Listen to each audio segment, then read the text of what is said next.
precisa. Primeiro faça o registro.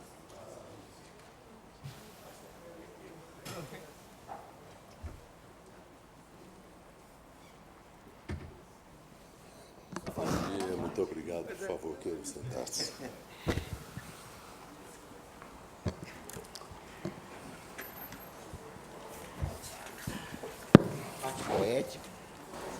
Declaro aberta mais esta sessão ordinária da SDI2 do Tribunal Superior do Trabalho. Cumprimento os eminentes ministros e prezadíssimos colegas que a integram. Estendo esses cumprimentos à Sua Excelência, o Subprocurador-Geral do Trabalho, Dr. José Alves Pereira Filho, senhoras e senhores advogados, senhoras e senhores servidores, na pessoa da doutora Adriana, coordenadora de secretaria desta subseção.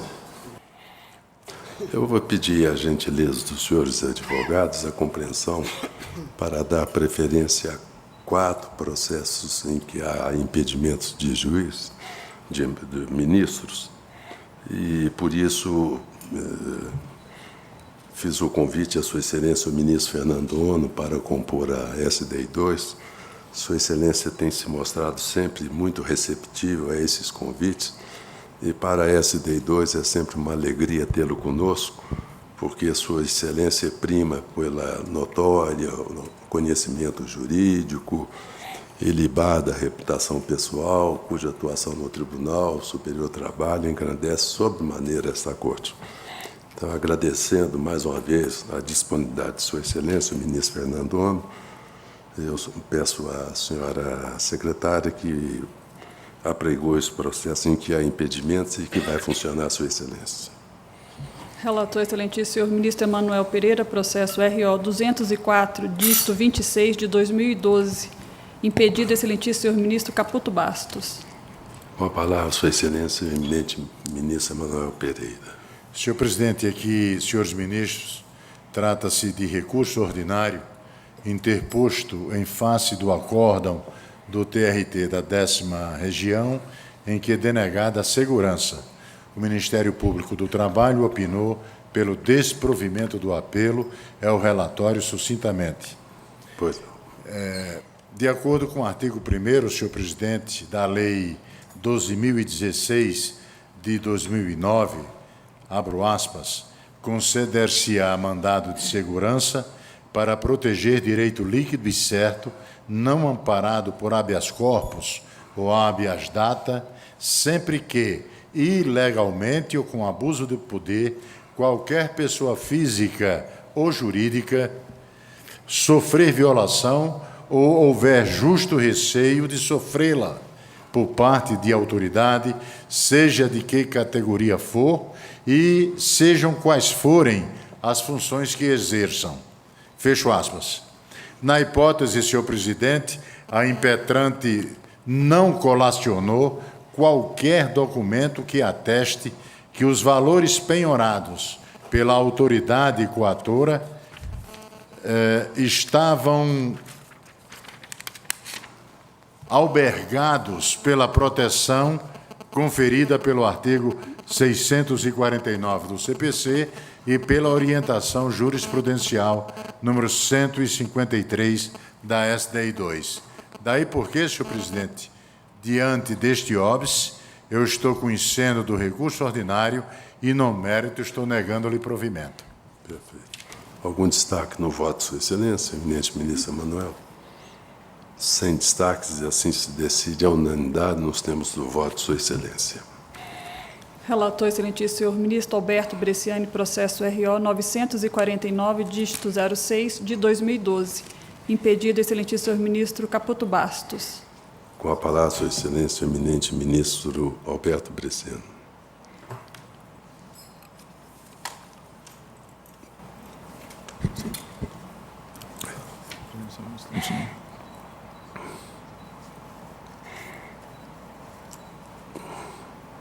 Senhor presidente, processo oriundo da 10ª Região, recurso que se volta, mandado de segurança impetrado, em relação a concessão de liminar.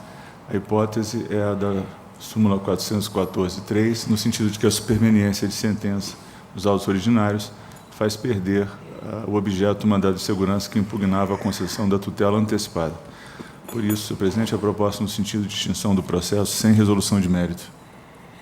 Pois não. Algum destaque no voto, Sua Excelência, eminente relator? Sem destaques, assim se decide a unanimidade. Nós temos o voto, Sua Excelência, ministro Alberto Bresciani. Relator excelentíssimo senhor ministro Alberto Bresciani, processo RO 671, dígito 70 de 2012.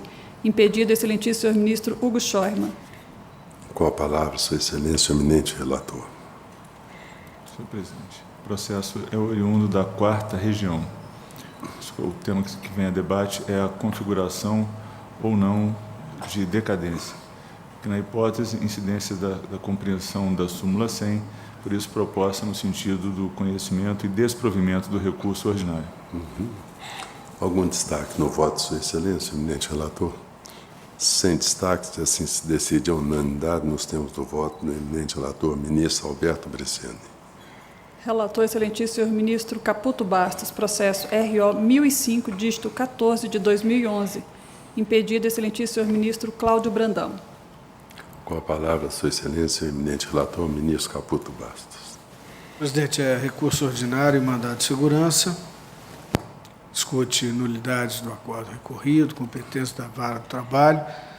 Há uma superveniência, um arquivamento dos autos com a perda do objeto, retratando aqui a ausência de interesse recursal. Sinteticamente, senhor presidente, eu estou propondo não conhecimento do recurso ordinário. Perfeito. Algum destaque no voto, Sua Excelência, eminente relator? Sem destaques, assim se decide a unanimidade. Nós temos o voto, Sua Excelência, ministro Caputo Bastos. Terminamos os processos com impedimentos. Sua Excelência, o ministro Fernando Onos, se desejar, está liberado para ser retirado da sessão, levando consigo os agradecimentos da SDI2 pela sua presença e colaboração. Muito obrigado, presidente. Eu peço licença para me retirar e dizendo a Vossa Excelência que estou sempre à disposição de Vossa Excelência e também da Igreja Sessão para as necessidades aqui de composição de quórum. Muito obrigado. Então, agora, o pregão, observando-se as preferências. Relator excelentíssimo senhor ministro Emanuel Pereira, processo RO 169, dígito 30 de 2011, em que são partes FUNBEP, Fundo de Pensão Multipatrocinado e outro, e Jaime Sanches e outros. Com a palavra, Sua Excelência, eminente ministro Emanuel Pereira. Muito obrigado, senhor presidente, senhores ministros. Aqui cuida-se de recurso ordinário interposto pelos autores da ação rescisória em face do acórdão proferido pelo TRT da 9ª Região, em que julgada improcedente a pretensão desconstitutiva, sem remessa dos autos ao Ministério Público do Trabalho. É o relatório, senhor presidente. Digo eu que, na forma do disposto dos artigos 2º, inciso 2, romano, e 4º, da Instrução Normativa número 31 de 2007, do Tribunal Superior do Trabalho, o valor da causa da ação rescisória que visa desconstituir decisão da fase de conhecimento corresponderá, no caso de procedência total ou parcial, ao respectivo valor arbitrado à condenação, devidamente reajustado pela variação cumulada do INPC, do IBGE, até a data do seu ajuizamento, de modo que o cálculo do depósito prévio deve observar o respectivo valor obtido. No caso, senhor presidente, o valor recolhido a título de depósito prévio mostra-se notoriamente aquém do devido, impondo-se a extinção do processo sem resolução do mérito, nos termos do artigo 267-4, romano do CPC. Trago, senhor presidente, em ajuda ao voto proferido, os precedentes, um da minha relatoria, publicado em setembro agora, de 2013, outro do ministro Alberto Bresciani, publicado em julho de 2013, e mais um da relatoria do ministro Hugo Scheumann, publicado em maio de 2013. Assim, senhor presidente, o voto vai no sentido de conhecer do recurso ordinário e extinguir o processo sem resolução do mérito. Pois não. Doutor Carlos Vinícius, pretende fazer uso da palavra? Não, senhor presidente, com procuração, apenas o registro da presidência. Muito obrigado pelas gentilezas. Consignada a presença do ilustre advogado doutor Carlos Vinícius Duarte Amorim, indago dos colegas se há algum destaque. Sem destaques, assim se decide a unanimidade nos termos do voto do eminente relator, ministro Emanuel Pereira. Relator excelentíssimo, senhor ministro Alberto Bresciani, processo RO 1331, dígito 91 de 2012, em que são partes espólio de Paulo César Martins e mineração Morro Velho, LTDA e outras. Com a palavra, sua excelência, eminente relator, Alberto Bresciani. Presidente, o processo é oriundo da terceira região. O tema que se coloca é a condenação adicional de periculosidade, pagamento proporcional. A parte indica a violação dos artigos 9º, 60, 154 e 193 da CLT, 7º, 22 e 23 da Constituição Federal, além de desrespeito ao NR 16 e a portarias, asseverando a impossibilidade de pagamento adicional proporcional ao tempo de exposição ao risco, afirma a nulidade da norma convencional em que previsto o fracionamento da parcela. O Regional julgou improcedente a ação rescisória, senhor presidente e senhores ministros, aqui se reportando, inclusive, a compreensão desta subseção. Revelou o Regional, e assim também fazem os autos, senhor presidente, que a decisão, o recurso ordinário, cujo acórdão se pretende rescindir,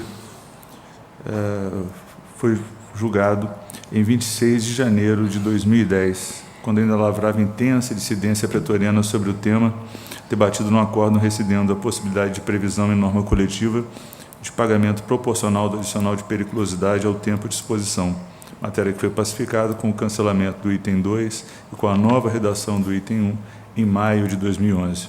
Então, tomando-se a data de 27 de maio de 2011 como divisor de águas, tem-se que o julgado rescindendo revela a interpretação adequada para a época ao artigo 193 da CLT, segundo os limites fixados pela súmula 83 desta Casa. Por isso, senhor presidente, a proposta segue no sentido de negar-se provimento ao recurso. São fundamentos resumidos. Pois não. Doutor Carlos Vinícius, por hora o voto lhe é favorável. Indago dos colegas se há algum destaque no voto de sua excelência. Sem destaques, assim se decide a unanimidade. Nós temos o voto do eminente relator, ministro Alberto Bresciani, consignada a presença do ilustre advogado doutor Carlos Vinícius Duarte Amorim. Com procuração nos autos. Muito obrigado. Relator excelentíssimo, senhor ministro Alberto Bresciani, processo RO 55, dígito 25 de 2012, em que são partes a Associação Profissionalizante do Menor de Belo Horizonte e o Sindicato dos Empregados em Entidades Culturais Recreativas de Assistência Social, de Orientação e Formação Profissional do Estado de Minas Gerais. Com a palavra, sua excelência, o eminente relator, ministro Alberto Bresciani. Senhor presidente, resumidamente, o processo trata-se de recurso ordinário em ação rescisória, julgada improcedente pelo terceiro regional. A ação rescisória é manejada sob alegações de violação de afronta à coisa julgada e violação de preceitos de lei e da Constituição Federal. A Corte Regional julgou improcedente a ação rescisória ao fundamento de que a definição de categoria fixada na decisão rescindenda não confronta com decisão pretérita diante do caráter incidental pelo qual se deu a fixação de uma mesma categoria em momento precedente. Afastou também a violação de coisa julgada, aqui com fundamentos que de algum modo remetem à compreensão da súmula 410.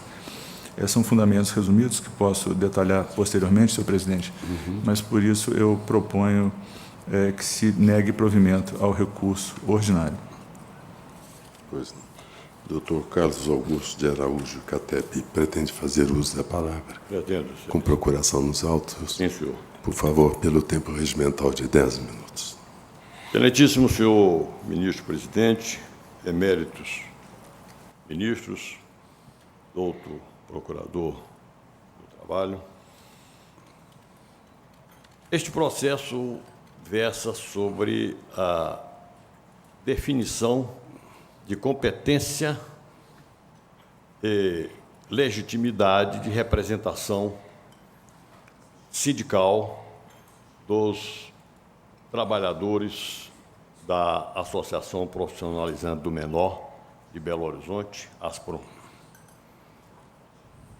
Esta entidade, eminentes ministros, fundada em 1975, exerce como única atividade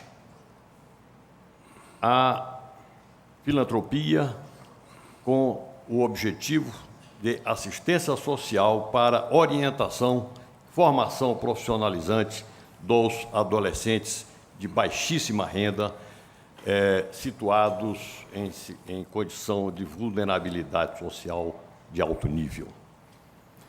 Importante que Vossas Excelências entendam que esta entidade congrega e capacita, em média, 3.500 adolescentes cuja renda familiar máxima é de meio salário mínimo. Esta entidade já formou milhares, mais de 65 mil adolescentes, sendo certo que 90% deles galgou uma vida cidadã e uma vida séria. Exemplifico, está nos autos, inclusive, uma douta juíza do trabalho. Vamos à matéria técnica. O acórdão que procuramos e pretendemos seja revalidado, seja reconstituído no seu direito, determinou o Tribunal Regional do Trabalho em Minas Gerais por afastar o Senalba da representatividade, isto em 2002, cujo acórdão foi confirmado nesta casa em 2007, exatamente sob o argumento de que a atividade preponderante da ASPROM é a filantropia e, por isto, devem os seus trabalhadores serem representados por sindicato cuja finalidade precípua é a filantropia. Este foi o fundamento maior daquele acórdão. E ainda mais, que a especificidade dos sindicatos importa e é fundamental para definir a quem pode e quem deve proteger trabalhadores da filantropia. A ASPROM jamais participou do sindicato que o Senalba teria celebrado os acordos coletivos.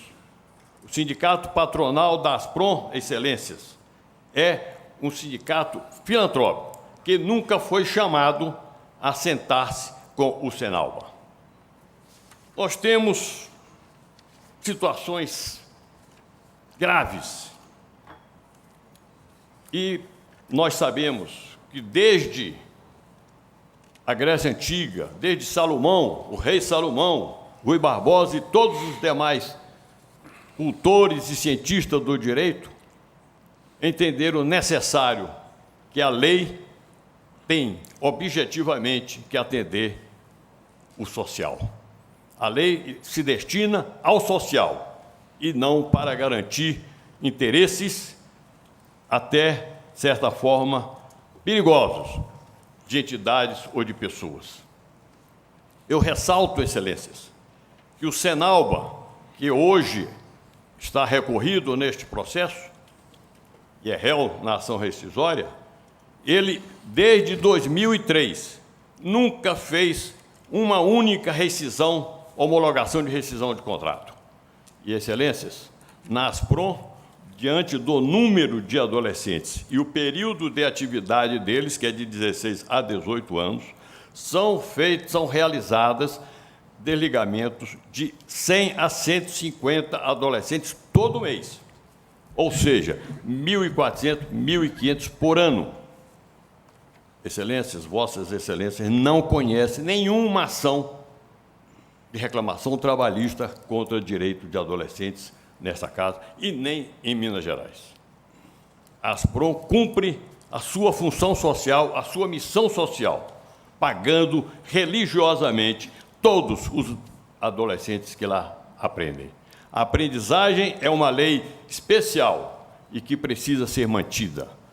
A nossa atividade depende unicamente desta decisão.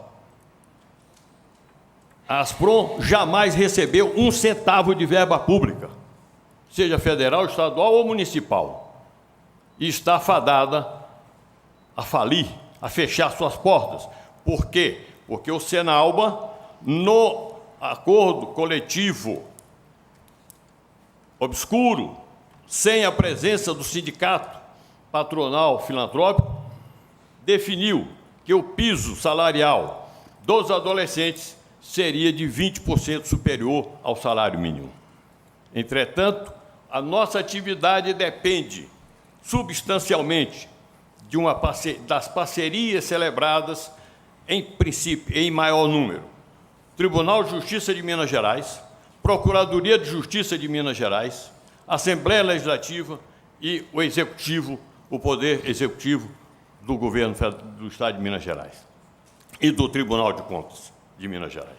Estes são os maiores parceiros do programa, do projeto filantrópico e de aprendizagem da Asprom. Todos eles, em contrato, pagam exclusivamente o salário mínimo, com as responsabilidades e encargos previdenciários e trabalhistas. E nada mais. A Asprom é sustentada com o benefício constitucional da imunidade tributária. Esta é a verba que sustenta a Asprom.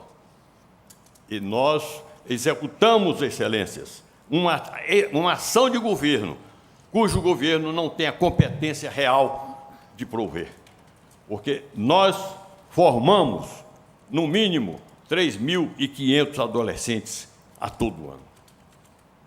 Excelências, eu ouvi, e vossas excelências ouviram, na posse do excelentíssimo ministro Carlos Alberto, uma frase dentro do contexto do seu discurso e dos demais discursos que lá proferidos. Na situação político-social do Brasil, o direito tem que enfrentar a questão existencial e não apenas a legislação. Abordar a realidade e a justiça social é responsabilidade do judiciário brasileiro. Excelências, ainda mais, a ação que hoje, a sentença que hoje se busca rescindir, além de não entender válida a coisa julgada de 2003, afrontou também leis estaduais, leis infraconstitucionais que foram citadas e mencionadas Doutor Carlos, no processo. Estou encerrando. Estou encerrando. Um minuto. Excelências, no mínimo, e para a sobrevivência dessa entidade, esta ação precisa ser julgada procedente, tanto pelo que já dito e escrito, como pelo fato de que, na ação rescindenda, o sindicato dos filantrópicos, que executava todas as suas atividades por força daquele acórdão, não foi citado não participou daquela ação como litisconsorte necessário. Pedimos justiça. Pois não, muito obrigado. Ministro Bresciani, por favor. Senhor presidente, eu destaco de início os relevantes serviços que são prestados pela ASPROM no Estado de Minas Gerais, isso está fora de dúvida. Eu também cumprimento o doutor Fernando Teixeira Vidala pela douta sustentação. Senhor presidente, a ASPROM ajuizou a presente ação rescisória com base nos incisos 4 e 5 do artigo 485 do CPC contra o Senalba, buscando rescindir a sentença proferida nos autos da ação declaratória 56.600-34, que tramitou na 37ª Vara do Trabalho de Belo Horizonte, ajuizada pelo sindicato contra ela. Afirmou que o julgador, na decisão rescindenda, examinou a questão do enquadramento sindical dos seus empregados, já anteriormente decidida com solução diversa, nos autos da ação de cumprimento 105.300-44, que tramitou na 10ª Vara do Trabalho de Belo Horizonte, contra ela ajuizada também pelo Senalba, situação que configura ofensa à coisa julgada. Senhor presidente, faço o resumo dos fatos ocorridos nos dois processos. O Senalba ajuizou na qualidade de substituto processual, em desfavor da ASPROM, ação de cumprimento das convenções coletivas de trabalho 2001-2002, 2002-2003, firmadas com a FENAC, Federação Nacional de Cultura, pleiteando o pagamento de diferenças salariais e reflexos decorrentes do reajuste salarial estabelecido, respectivamente, nas cláusulas 1ª e 2ª das avenças. Em contestação, a ASPROM arguiu a carência de ação sob argumentos que o Senalba não detém a representação dos empregados a ela vinculados. A 10ª Vara do Trabalho de Belo Horizonte julgou parcialmente procedente a ação de cumprimento para condenar a então reclamada ao pagamento das diferenças salariais e reflexos, conforme parâmetros nos fundamentos. A reclamada interpôs recurso ordinário, sustentando, entre outros aspectos, o não enquadramento de seus empregados na órbita do Senalba. A Corte, ao reformar a sentença no particular, afirmou, entre aspas, que a Constituição Federal assegura aos sindicatos a defesa de interesses coletivos, contudo deve ser observado o correto enquadramento sindical, sendo certo que no sistema sindical pátrio é a atividade preponderante do empregador que vincula, para fins de enquadramento, o empregado, acomodando-o a tal ou qual entidade, exceto se o trabalhador integrar categoria diferenciada. E continuou a Corte de origem, concluindo, ao final, pela procedência do recurso ordinário. Foram opostos embargos de declaração, julgados, e o acórdão proferido na ação de cumprimento transitou em julgado em abril de 2007. Posteriormente, Senalba ajuizou contra a ASPROM a ação declaratória 56.600-34, pleiteando a declaração de que o sindicato é o representante sindical dos empregados da reclamada. A meritíssima juíza da 37ª Vara do Trabalho de Belo Horizonte, pela respeitável sentença rescindenda, julgou procedente o pedido formulado para declarar que o Senalba é o representante sindical da categoria profissional dos empregados da demandada e condená-la ao pagamento de honorários advocatícios de 10% sobre o valor da causa em favor do sindicato. Transcrevo a decisão rescindenda e dela destaco trechos em que se afirma que, aspas, o Senalba guarda, sem sombra de dúvida, maior especificidade no que tange às atividades desenvolvidas pelo demandado, fecho aspas, e prossegue a decisão. O imbróglio dá-se pelo fato de que o demandado é instituição beneficente e de assistência social. Entretanto, não foi negado pela defesa que anteriormente seus empregados eram representados pelo Senalba. Outro sim, os documentos de folhas 13 e 53 comprovam que a ASPROM, anteriormente à opção pelo Sintibref, efetuava as homologações de rescisões no Senalba, e os de folhas 54 e 64 demonstram que as contribuições sindicais eram recolhidas ao demandante. Por conseguinte, considerando-se que a atividade do demandado enquadra-se legalmente dentre aquelas consideradas como de assistência social, b. a defesa dos interesses dos empregados da ASPROM era feita inicialmente pelo Senalba, c. e que não há que se falar em direito constitucional de liberdade de escolha da representação sindical, mas sim em enquadramento com base na atividade preponderante do empregador, declaro que o demandante é o representante da categoria profissional da ASPROM. Esta decisão rescindendo.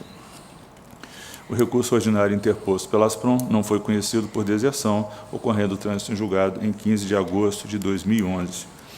A Igreja, segunda sessão especializada em dissídios individuais do TRT da Terceira Região, pelo acórdão de folhas, julgou improcedente o pedido de corte rescisório. Destaco do acórdão recorrido Aspas. A questão do enquadramento sindical dos empregados da ASPROM foi efetivamente discutida no processo número 1053/2002. Todavia, a matéria não constitui o objeto principal da disputa entre as partes, constituindo questão prejudicial para a solução do pleito principal de aplicação das convenções coletivas firmadas com a Federação Nacional de Cultura, FENAC, para os períodos 2001-2002, 2002-2003. Ainda que a declaração do não enquadramento sindical seja pressuposto para a improcedência da ação de cumprimento, ela é incidental ou subliminar, e não é pretensão principal que se voltava para a condenação ao pagamento de verbas decorrentes de norma coletiva. Mais à frente afirma a Corte Regional. Na hipótese que se analisa, a prejudicial é a declaração de que os empregados da autora vinculavam-se ao Sintbreve, como pressuposto para a improcedência da ação de cumprimento proposta pelo sindicato réu. No entanto, não se pode estabelecer, a partir do conceito estrito fixado normativamente para a coisa julgada, efeitos vinculantes relativamente ao segundo processo, cuja decisão se pretende rescindir por meio da presente rescisória. E ainda mais adiante. Assim, em se tratando de questão incidente, entretanto, a decisão a respeito não produz coisa julgada material entre as partes e pode ser discutido em outra demanda. Não se trata de desconhecer o sentido antagônico das decisões e a instabilidade que delas efetivamente nasceu. O obstáculo está na raiz da própria conceituação legal de coisa julgada e de seus efeitos, intransponível pela estreiteza da análise permitida nos limites de cabimento próprios da ação rescisória. Ainda que as partes sejam as mesmas em ambas as ações e que o Sintbref não tenha figurado como litisconsorte em nenhuma delas, os incisos 1 e 3 do artigo 469 do CPC são claros ao dispor que não fazem coisa julgada os motivos, ainda que importantes, para determinar o alcance da parte dispositiva da sentença, a apreciação da questão prejudicial decidida incidentalmente no processo. Por outro lado, não houve pedido de declaração na forma do artigo 470 do CPC. E, por esses fundamentos, a Corte, ainda afastando as violações apontadas, e aqui considerando a razoabilidade do quanto decidido segundo os fundamentos da decisão rescindenda, julgou improcedente a unanimidade a ação rescisória. Opostos embargos de declaração que foram julgados. Senhor presidente, prossigo resumindo ainda o voto, que é extenso, tem 30 e tantas páginas, mas considerando que a pretensão de corte rescisório vem lastreada no desrespeito pela decisão proferida no processo originário da coisa julgada formulada em outra ação trabalhista, põe-se o exame dos elementos jurídicos das ações sob foco para o fim de identificar a eventual ocorrência da tríplice identidade descrita no parágrafo 2º do artigo 301 do CPC, que transcrevo. A leitura dos documentos carreados aos autos, especialmente das petições iniciais da ação de cumprimento e da ação rescisória, revela que não há identidade de partes, pedidos e causa de pedir nas ações propostas. Na ação de cumprimento, rememore-se, o Senalba, na qualidade de substituto processual, ação coletiva, pleiteou a condenação da ASPROM ao pagamento das diferenças salariais e reflexos decorrentes da não aplicação, respectivamente, das cláusulas 1ª e 2ª das Convenções Coletivas de Trabalho de 2001 a 2003, firmada entre ele e a FENAC, nas quais foram estabelecidos reajustes salariais não concedidos pela ASPROM. Já na ação declaratória, ajuizada pelo Senalba, em nome próprio contra a ASPROM, o sindicato pleiteou a declaração de seu representante sindical dos empregados da RE, sob o fundamento de que, desde a criação da ASPROM, foi o único representante de seus empregados, mesmo após a criação do Sintbref em 98. Clara ausência de identidade de causa de pedir e de pedidos, tampouco identidade de partes. A dispendência coisa julgada entre ações coletivas e aquelas de natureza individual, em razão da garantia constitucional do acesso à justiça e da autonomia assegurada pelo Código de Defesa do Consumidor, encoraja a solução própria, adstrita à perfeita compreensão do objeto e a identificação do elemento subjetivo das ações propostas. Aqui prossigo fazendo referência aos artigos 81 e 103 do Código de Defesa do Consumidor, cito o precedente da egrégia SD1, palavra do eminente ministro Augusto César Leite de Carvalho, de doutrina, para afastar a possibilidade de configuração de coisa julgada quando se comparam ações coletiva e individual. O caso em apreço envolve o ajuizamento de ação coletiva pelo sindicato da categoria profissional mediante substituição processual, objetivando a tutela de direito comum aos substituídos, diferenças salariais e reflexos decorrentes de reajustes salariais previstos em convenções coletivas de trabalho. Indene de dúvidas, portanto, que a pretensão está adstrita à defesa de direitos individuais homogêneos de determinado grupo, ultrapassando-se os interesses dos trabalhadores destacados nos autos da ação coletiva, circunstância que enaltece a tese da ausência de identidade formal de partes, aconselhando a recusa ao acolhimento da coisa julgada. Senhor presidente, aqui me reporto também aos artigos 469 e ao artigo 470, ambos do CPC, para também deixar patente, como destacou a Corte Regional, que não houve pedido ou requerimento para que a declaração no julgamento da questão prejudicial viesse a compor o quadro passível de formação de coisa julgada. Cito doutrina e prossigo também, senhor presidente, fazendo análise com relação à diferença entre os efeitos objetivos da coisa julgada e os efeitos preclusivos da coisa julgada, para, afinal, então, senhor presidente, compreender que, efetivamente, ofensa à coisa julgada não houve e rejeitar o pleito sob o prisma do inciso 4 do artigo 485 do CPC. A autora sustenta ainda que a sentença rescindendo ofendeu a literalidade dos artigos 511, parágrafo 2º, e 570 da CLT, 8º, 2 da Constituição Federal, 2º, parágrafo 2º e 3º da Lei 8.742, de 93, pois a definição de assistência social estabelecida na Lei 8.742, de 93, não constitui parâmetro para identificar a categoria profissional a que pertencem os empregados, por tratar-se, de acordo com os artigos 2º e 3º do Estatuto Social, de entidade filantrópica beneficente de assistência social, com fins predominantemente filantrópicos, com atuação específica em favor de jovens carentes em situação de risco pessoal e de execução de exclusão social. Prossegue indicando afronta aos artigos 458.3 e 467 do CPC. Afirma que a questão principal da ação de cumprimento era o enquadramento sindical dos seus empregados, não se cogitando de matéria decidida incidentalmente naquele processo, na medida em que houve acolhimento de argumento apresentado em contestação, no sentido do enquadramento sindical dos trabalhadores junto ao SINT-BREF-MG. Diante dos fundamentos adotados quando a análise do fundamento de rescindibilidade previsto no artigo 485.4 do CPC, não há que se cogitar de maltrato aos artigos 458.3 e 467 do CPC. Por outra face, a sentença rescindenda entre teses pertinentes a uma elegeu, dando-lhe aplicação. A prudente interpretação do tema diante dos fatos descritos impede a caracterização de ofensa literal aos artigos 511, parágrafo 2º e 570 da CLT, 2º e parágrafo 2º e 3º da Lei 8.742, de 93. Isto frente às premissas que animaram não a causa, mas a decisão rescindenda dentro dos parâmetros que fixou.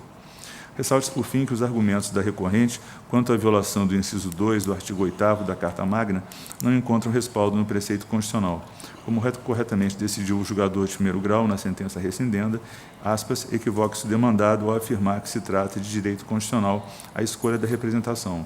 Em verdade, o princípio da liberdade associativa e sindical diz respeito à opção de o trabalhador filiar-se ou não aos sindicatos de sua categoria profissional, bem como a liberdade de criação ou extinção de entidades sindicais. Artigo 8º, incisos 1 e 4 da Constituição Federal, fecho aspas. A insatisfação da parte com seu próprio desempenho com a solução dada ao litígio originário não autorizará a quebra da coisa julgada. Não se pode emprestar caráter recursal à ação rescisória, buscando-se a reavaliação sobre o critério subjetivo de justiça ou injustiça de elementos de prova para, a partir daí, afirmar-se a violação de preceitos de lei ou da Constituição. Essa é a inteligência da súmula 410 desta Corte. A ausência de ofensa literal à disposição de lei e da Constituição Federal faz improcedente o pedido de corte rescisório formulado com base também no inciso 5 do artigo 485 do CPC. E por isso, senhor presidente, aqui com todas as vênias e com fundamentos resumidos, eu proponho que se negue provimento ao recurso ordinário. Algum destaque no voto, Sua Excelência, o eminente relator? Senhor presidente, Pois não, ministro Cláudio. eu trago o tema a debate e quero destacar alguns aspectos relevantes nesses autos com relação ao segundo fundamento utilizado para a desconstituição do acórdão. Quanto ao primeiro, em relação à suposta violação conjugada, não tenho divergência em relação ao voto do eminente ministro relator. Mas quanto ao segundo, destaco os seguintes elementos colhidos dos documentos juntados aos autos, que me parecem relevantes para a possível violação ao artigo 511, parágrafo 2º da CLT, com relação ao enquadramento sindical da categoria profissional. Isso porque, todos sabemos, ele é determinado em função da atividade econômica preponderante em relação ao empregador. E o que vejo nos autos, a tese que o tribunal utilizou para o segundo fundamento foi o de que o estatuto social do autor, da autora, contém entre as suas atividades a assistência social. E o Senalba tem entre as suas atividades, entre os elementos integrantes da sua representatividade, os empregados de entidade de assistência social. Isto é fato. Mas ressalto que o estatuto da entidade autora estabelece, no artigo 2º, que ela é uma entidade beneficente de assistência social, mas continua, que atua no campo, no amparo, orientação, formação humana e cidadã e na profissionalização de adolescentes e jovens carentes, de família de baixa renda, em situação de vulnerabilidade social, promovendo atividades para o desenvolvimento de habilidades técnico-profissionais, etc. O Senalba foi criado, segundo documentos que estão nos autos, Estatuto Social registrado em 2002, razão pela qual o argumento trazido no sentido que não tinha havido impugnação nessa ocasião quanto à sua representatividade, não há nenhuma dúvida. Mas o segundo sindicato foi criado em 2004 e no seu estatuto, documento que consta nos autos, consta o fato de ser entidade sindical que representa os trabalhadores de instituições beneficentes, religiosas e filantrópicas, inclusive fundações, associações, etc. E aí, cita, a meu sentir, ao ser criado em 2004 um sindicato com objetivo específico para a representação dos trabalhadores de entidades filantrópicas, aspas, instituições beneficentes, religiosas e filantrópicas, particularizou mais ainda o objetivo daquele outro, o Senalba, que tem também, de acordo com o seu estatuto, que peço venha para ler, é entidade com sede em Belo Horizonte, para fins de estudo, coordenação, representação legal dos empregados de entidades culturais, recreativas, de assistência, friso, não tem assistência social, e de orientação e formação profissional de Minas Gerais. A meu sentir, o fato de haver sido criado em 2004 um sindicato com objetivo mais específico para a representação legal de empregados de categorias oriundos de entidades filantrópicas, revela o correto enquadramento desta categoria profissional nesse estatuto sindical que, portanto, a albergaria. Razão pela qual, a meu sentir, a ação declaratória que reconheceu em 2011 a representação legal daquele outro sindicato violou a norma prevista no artigo 511, parágrafo 2º, que determina, por esses argumentos que eu agora trago, com base nos documentos colhidos nos autos do processo da ação rescisória, que, por sua vez, reproduziram a ação original, a ação que se procura desconstituir, a decisão rescindenda, não pelo primeiro, mas pelo segundo fundamento, entendo que há motivo para o corte rescisório, razão pela qual, com as vendas do eminente ministro relator, eu ouso divergir do alentado voto de Vossa Excelência, cuidadoso e detalhado, para, não com relação ao primeiro fundamento, mas com relação ao segundo, entender que houve violação ao artigo 500, parágrafo 2º da CLT, e também 570, contra enquadramento sindical de empregados de entidades filantrópicas beneficentes, porque, repito, o Senalba tem um objeto muito mais abrangente. Ressalto que fala de assistência e orientação profissional, além de cultural, recreativa, etc. E o segundo sindicato se refere a empregados de entidades beneficentes, religiosas e filantrópicas.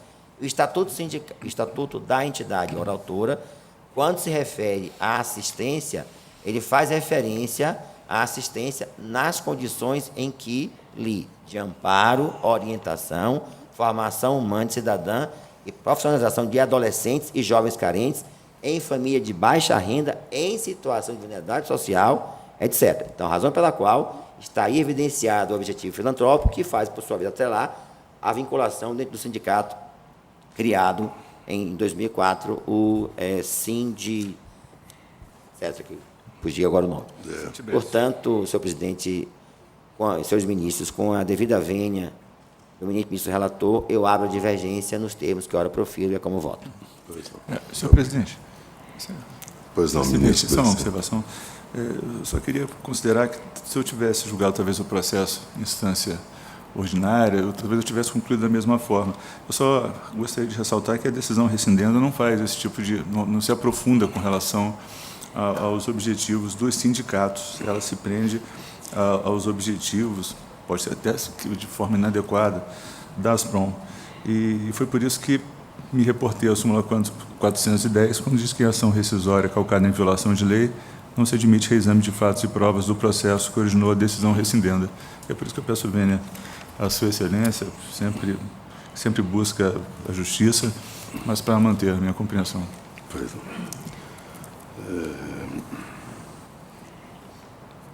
Como voto, Sua Excelência, o ministro Emanuel Pereira. Senhor presidente, eu costumo dizer que o direito ele não é feito de unanimidades.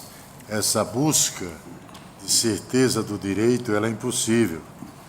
Julgar é uma questão de enfoque. Quando variam, mudam o entendimento e os votos, por consequência, e também seus resultados. Mas, senhor presidente, o ministro Brandão, em todas as vênias, na sua divergência, ele se refere a documentos anexados aos autos. A violação literal de lei não autoriza, data velha, a meu sentir, o reexame de documentos da ação originária. O exame dos estatutos tropeça na súmula 410 do TST. Daí porque, pedindo a máxima vênia a divergência, muito bem feita pelo ministro Brandão, eu vou acompanhar o relator, presidente. Pois não.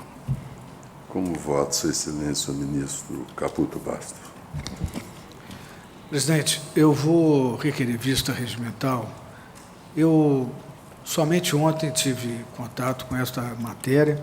Eu confesso que li e reli o voto de Sua Excelência também hoje pela manhã. E são muitas questões, principalmente de ordem sindical, e agora, com a divergência, me animei mais ao pedido de vista regimental, exatamente para verificar essas questões. O voto de Sua Excelência, o ministro relator, é alentadíssimo, realmente é bastante grande, e com as transcrições das decisões, e eu procurei também retirar dali uma compreensão, uma convicção, mas confesso que me vi assim, com dificuldade. De forma que eu faço as considerações, eu peço vista regimental. Pois não. Então, vista regimental deferida a Sua Excelência, o eminente ministro Caputo Bastos. Eu gostaria, se os colegas me permitirem, registrar a presença na sessão de Sua Excelência, o presidente da Academia Nacional de Direito do Trabalho, doutor professor Nelson Manrich, a quem rendo homenagens. Já não é de hoje que conheço Sua Excelência, e sempre um prazer muito grande tê-lo conosco. Não o registrei antes, porque Sua Excelência estava um pouco escondido aí, eu não consegui vê-lo, mas é um prazer. Então, vista regimental, doutor. Muito obrigado. Relator excelentíssimo, senhor ministro Cláudio Brandão, processo RO 6, dígito 25 de 2013, em que são partes Itaú Unibanco S.A. e Eunice Cerquinho de Oliveira. Com a palavra, Sua Excelência, o eminente ministro Cláudio Brandão. Senhor presidente, salvo o melhor juízo, a preferência requerida é em favor, pelo recorrente. Eu estou extinguindo o processo sem resolução do mérito, a tese já é conhecida desta cedia em virtude da perda do objeto decorrente de sentença proferida na ação originária, razão pela qual, assim, propõe a solução nos termos que, resumidamente, ora relato. É como voto, se houver necessidade de esclarecimentos posteriores, eu farei. Perfeito. Não registro, excelência. Pois não, doutor Robson. Ele está arrumando, pensei que fosse... Indago dos colegas se há algum destaque no voto de Sua Excelência, o eminente relator. Sem destaques, assim se decide a unanimidade, nos termos do voto do eminente relator, ministro Cláudio Brandão, consignada a presença do ilustre advogado, Dr. Robson Neves Filhos.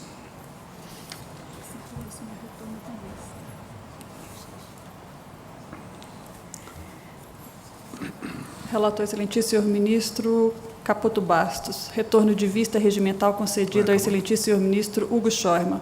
Processo RO 1.138.000, dígito 69, de 2009.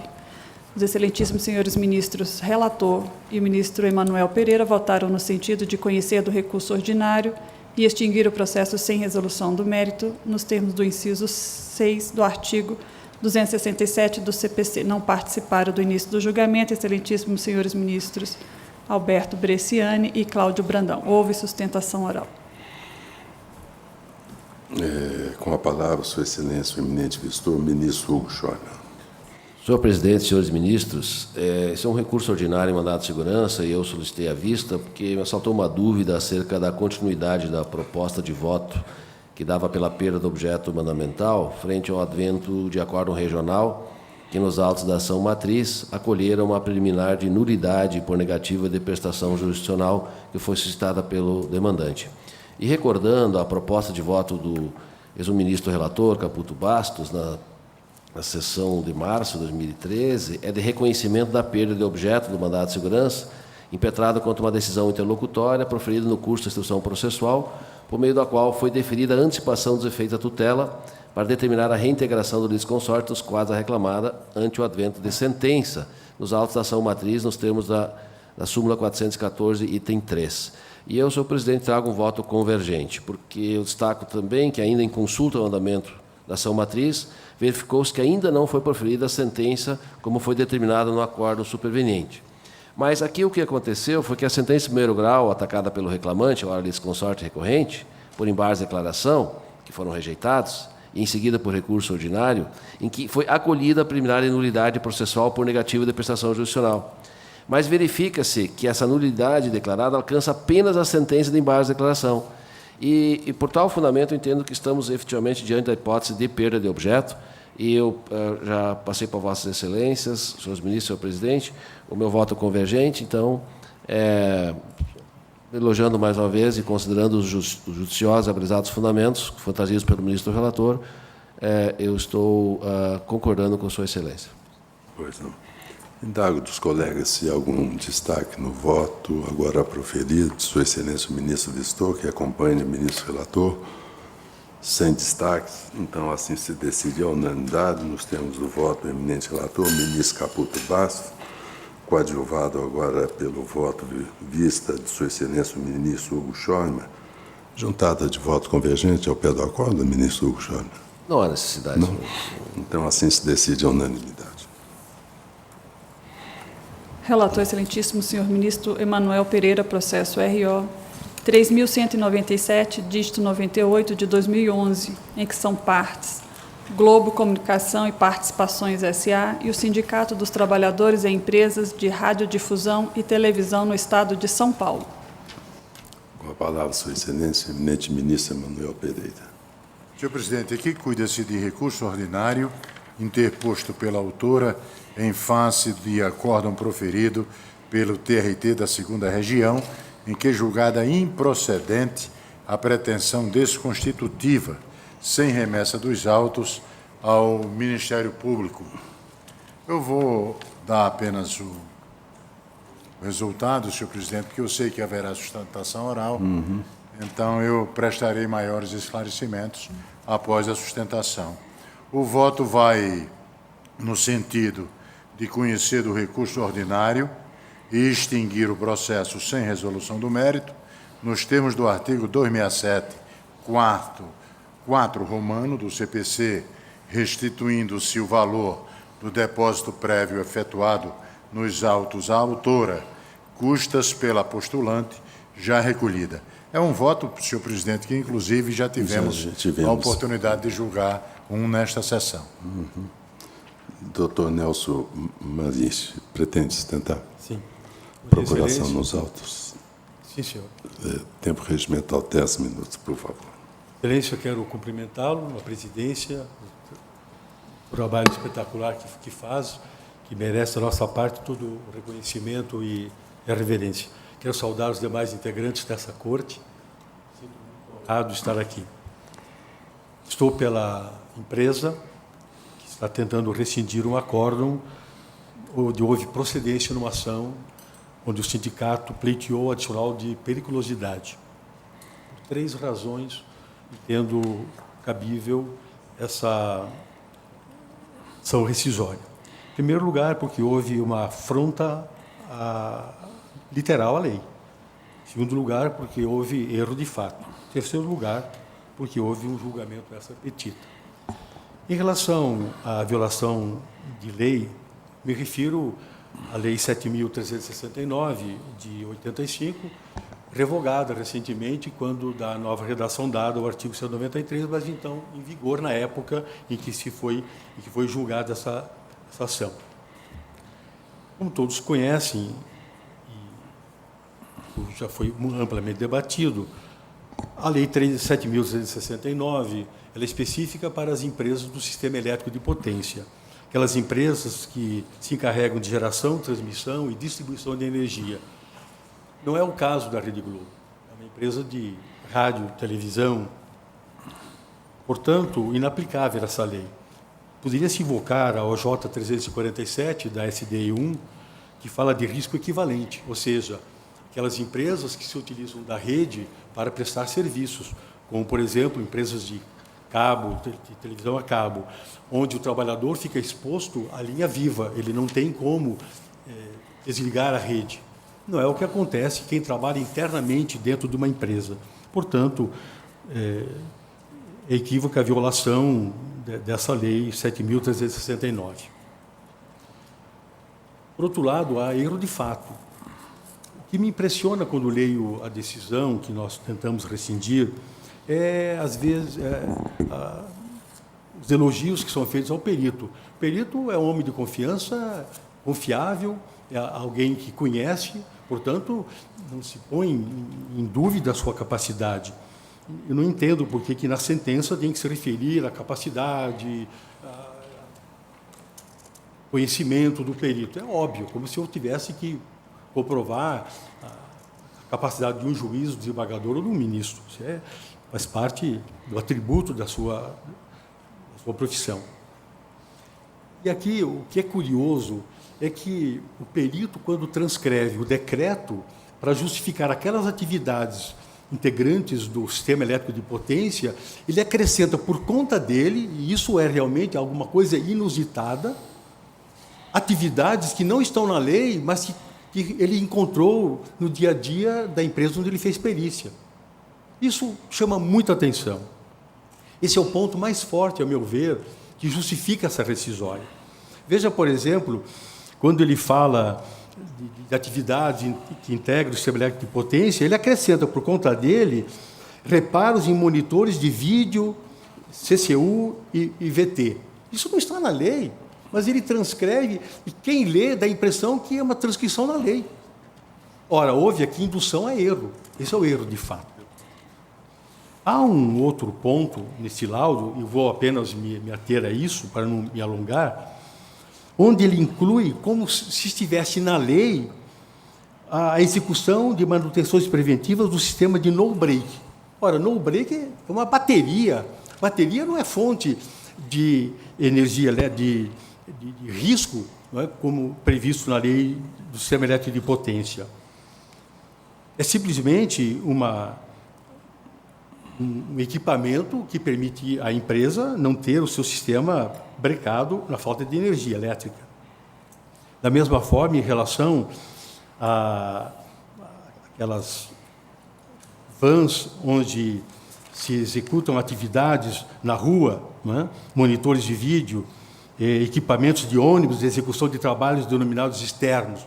Há uma fonte de energia ali, mas não se equipara a uma empresa geradora de energia. Portanto, há um equívoco muito grande, equívoco esse induzido pelo próprio perito, levando o juiz que julgou a erro. E, finalmente, Excelência, aqui um julgamento essa petita.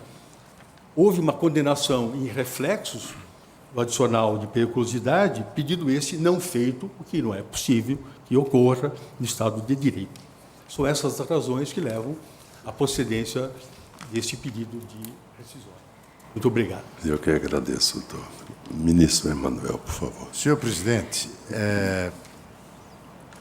aqui o que foi dito da tribuna não aborda o ponto dolens do meu voto, que se trata de depósito prévio que foi feito aquém do que deveria ser feito.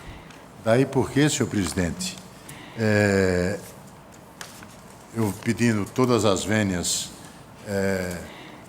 ao ilustre advogado, e em homenagem à sua sustentação, eu vou apenas, presidente, sintetizar o porquê do depósito prévio não ter sido feito de acordo com suficiente em valor. Exatamente. Eu digo, senhor presidente, numa síntese, que o depósito previsto no caput do 836, do artigo 836, constitui pressuposto de validade da relação jurídico-processual e condição prévia para o exame da ação rescisória, de modo que sua realização integral deve ser comprovada no momento da protocolarização da petição inicial da rescisória. A jurisprudência da DEI 2 deste tribunal segue firme no sentido da impossibilidade de concessão de prazo para ulterior comprovação do depósito, inclusive para sua complementação quando efetuada menor. No caso concreto, o valor recolhido a título de depósito prévio, no momento do ajuizamento da ação, mostra-se notoriamente aquém do devido, de modo que, não demonstrado o preenchimento do pressuposto processual no momento oportuno, impõe-se a extinção do processo sem resolução do mérito. E trago precedentes, como eu já disse, do ministro Alberto Bresciani, do ministro Hugo Scheumann, da minha relatoria, inclusive de um que foi julgado no início desta sessão, tratando do mesmo tema. Daí, pedindo a máxima vênia ao eminente advogado, senhor presidente, o voto, como eu disse, vai no sentido de conhecer do recurso ordinário e extinguir o processo sem resolução do mérito, nos termos do artigo 267, inciso 4º do romano do CPC, restitua-se o valor do depósito prévio efetuado nos autos à autora, custas pela postulante já recolhidas. É o voto. Pois não. Algum destaque no voto, Sua Excelência, eminente relator? Então, assim se decide a unanimidade. Nos termos do voto do eminente relator, ministro Emanuel Pereira. Muito obrigado, doutor. Foi um prazer. Muito obrigado. Relator excelentíssimo senhor ministro Emanuel Pereira, processo RO 9.276, dígito 39, de 2011, em que são partes BG Ferramentas, Indústria, Comércio, Importação e Exportação LTDA e Luiz Carlos de Andrade. Com a palavra, Sua Excelência, o eminente relator, ministro Emanuel Pereira. Ao que parece, a matéria é idêntica.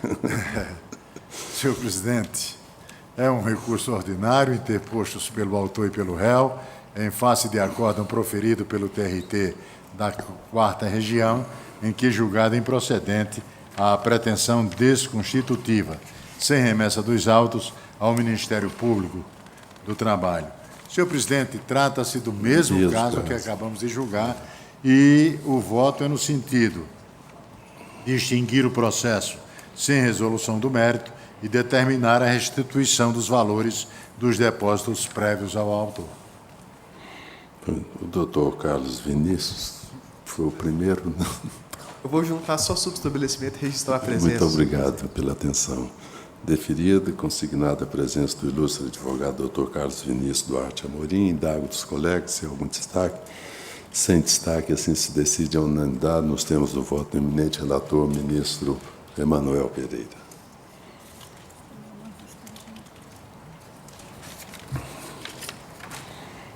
Relator, excelentíssimo senhor ministro Hugo Schormann, em que é vistor, excelentíssimo senhor ministro Cláudio Brandão, processo RO 734, dígito 59, de 2011.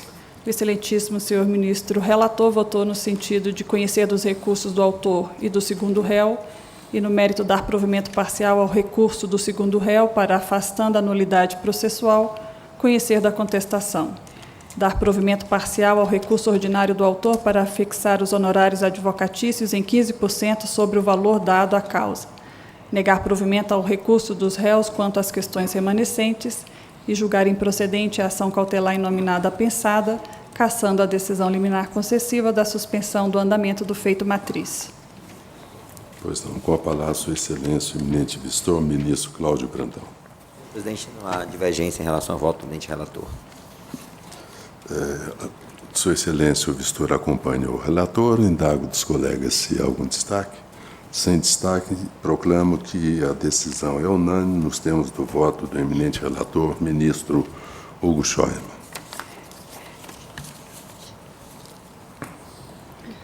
Relator, excelentíssimo senhor ministro Alberto Bresciani, processo RO 95.200, dígito 51 de 2007, em que são parte Sindicato dos Trabalhadores nas Indústrias Metalúrgicas, Mecânicas e de Material Elétrico de Campinas e Região, e Belmec Engenharia, Indústria e Comércio LTDA.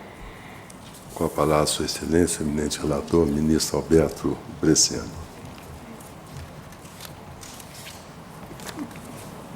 Qualquer. Presidente, esse processo foi adiado na sessão passada, em função de pedido das partes. Né? E o processo é oriundo da 15ª Região e são recorrente o Sindicato dos Trabalhadores nas Indústrias Metalúrgicas, Mecânicas de Material Elétrico de Campinas e Região e Flanel Indústria Mecânica Limitada.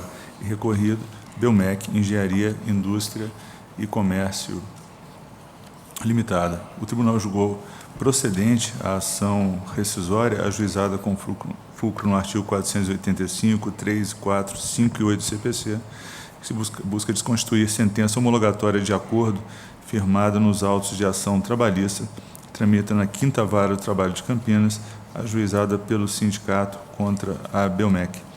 A Flanel sustenta em síntese a ausência de violação de dispositivos de lei, da Carta Magna, vício de citação e fundamento para invalidar transação.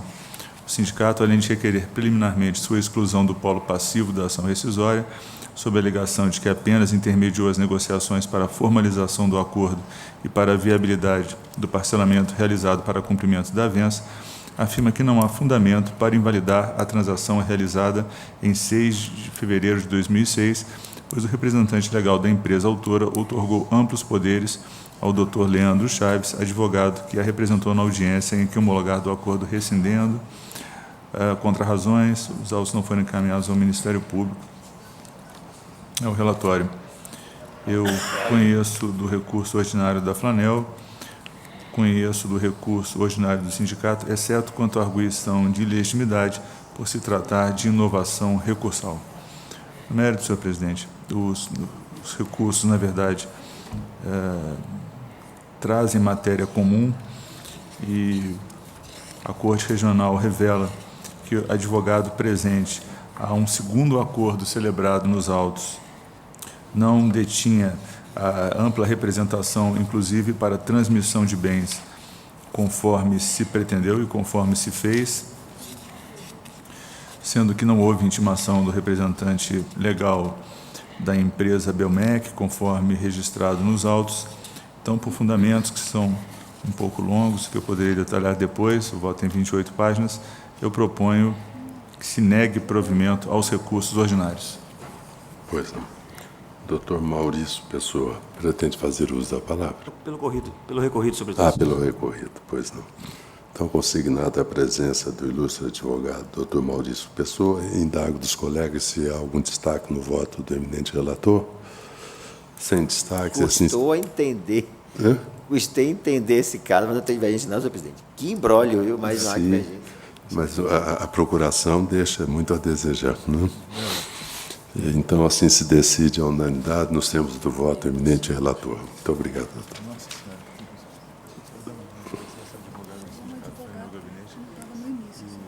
Depois desse acordo com o Corezinho, eles firmaram um terceiro acordo no mesmo jeito.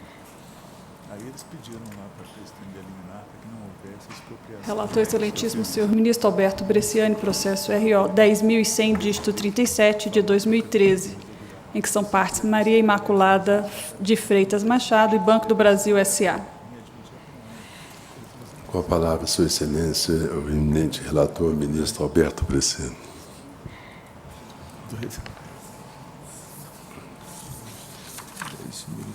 Papelada que está tudo isso mesmo. Senhor presidente, processo, recurso ordinário em ação rescisória, oriunda da 18ª Região, que negou provimento ao agravo regimental, mantendo assim a extinção do processo sem resolução de mérito. E isso porque a decisão objeto da ação rescisória não seria decisão de mérito, nos termos do artigo 485, caput do CPC. No caso dos autos, senhor presidente, o que ocorreu, segundo relata o regional, é que as partes anunciaram a possibilidade de acordo, desde que não alcançada parcela relativa a dano moral, porque à época pendia recurso no TST. Entretanto, perante a Câmara de Conciliação do Regional, acabou se celebrando transação assinada pelas partes, que foi homologada, em que havia ampla quitação dos pedidos objeto da reclamação. Posteriormente, o juiz de primeiro grau, já cumprido o acordo, determinou o arquivamento dos autos. A parte peticionou, pretendendo que o acordo teria alcance parcial, e o juiz de primeiro grau, então, afirmou o trânsito em julgado e a homologação de transação sem ressalvas. É contra essa decisão que se volta a ação rescisória. A decisão tem caráter interlocutório e, a meu ver, efetivamente não tolera ação rescisória. Por isso, eu proponho que se negue provimento ao recurso ordinário. Pois não. Doutor Luiz Antônio Almeida Cortizo, pretende fazer uso da palavra? Não, senhor presidente, apenas o requerimento de juntada sobre estabelecimento. Muito obrigado. Deferido. O voto é favorável à Vossa Senhoria, não é? Pedir a juntada de procuração aos autos, senhor. Pois não. Deferida a juntada de procuração, consignada as presenças de Suas Senhorias, doutor Luiz Antônio Almeida Cortizo e doutor Ângelo César Lemos. Indago dos colegas, algum destaque no voto de Sua Excelência, o relator? Sem destaque, assim se decide a unanimidade nos termos do voto do eminente relator, ministro Alberto Bresciani. Retorno de vista regimental concedido ao excelentíssimo senhor ministro Cláudio Brandão. Processo RO 107, dígito 36 de 2012. Relator, excelentíssimo senhor ministro Emanuel Pereira.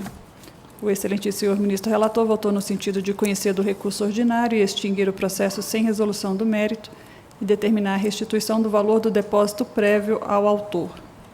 Não houve sustentação oral.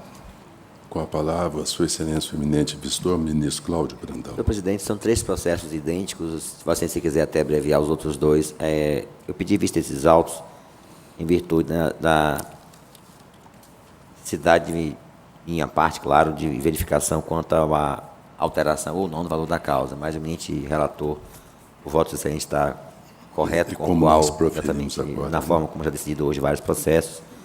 Então, eu voto com excelência e já o faço também em relação aos outros 2, que é a matéria igual, o voto também no mesmo sentido. Perfeito. Então, pode chamar não há divergência.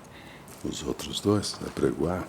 Retorno de vistas regimentais concedidas ao excelentíssimo senhor ministro Cláudio Brandão, processo RO 2154, dígito 84, de 2010, e o processo RO 12.100, dígito 23, de 2009. Sua Excelência, o eminente vistor, está acompanhando Sua Excelência, o eminente relator. Indago dos colegas se há algum destaque, é aquela questão do... Então, assim se decide a unanimidade nos termos do voto do eminente relator, ministro Emanuel Pereira, coadjuvado agora com o voto de Sua Excelência, o eminente vistor, ministro Cláudio Brandão.